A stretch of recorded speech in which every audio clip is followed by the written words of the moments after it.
Cricket से जुड़ी तमाम खबरें, वर्ल्ड रिकॉर्ड, आईसीसी रैंकिंग और आने वाली सीरीज के शेड्यूल से बाखबर रहने के लिए सब्सक्राइब करें बी ऑफिशियल चैनल को और दबाएं बेल के बटन को ताकि आप हमारी लेटेस्ट वीडियो सबसे पहले देख सकें।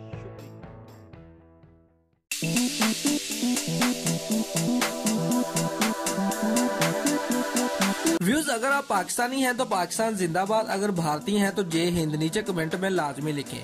व्यूज, क्रिस गेल का जादू सर चढ़कर बोल रहा है, लगता है इस बार भी अपना गुस्सा ज्यादा दिखा रहे हैं। व्यूज, लगातार 3 मैचों में उन्होंने अब तक जैसा खेल दिखाया है उसने जैसे आईपीएल को करंट लगा दिया है।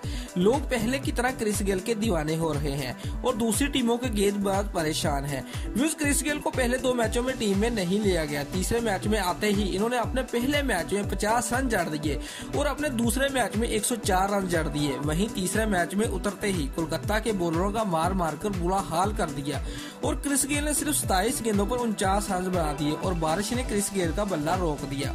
व्यूज, पहले बैटिंग करते हुए कोलकाता ने 20 ओवर में 192 रन बनाए हैं और किंग्स 11 पंजाब ने क्रिस गेल की तूफानी इनिंग्स की वजह से सिर्फ 8 ओवर में 90 रन बना लिए हैं और कोई भी खिलाड़ी आउट नहीं हुआ। अगर बारिश की वजह से मैच ना भी हो सका तो किंग्स 11 पंजाब को फातिहा करार दे दिया जाएगा। दोस्तों, अगर आपको हमारी ये वीडियो पसंद आई है तो लाइक और कमेंट लाजमी करें और हमारे चैनल को सब्सक्राइब करना मत भूलिए। शुक्रिया।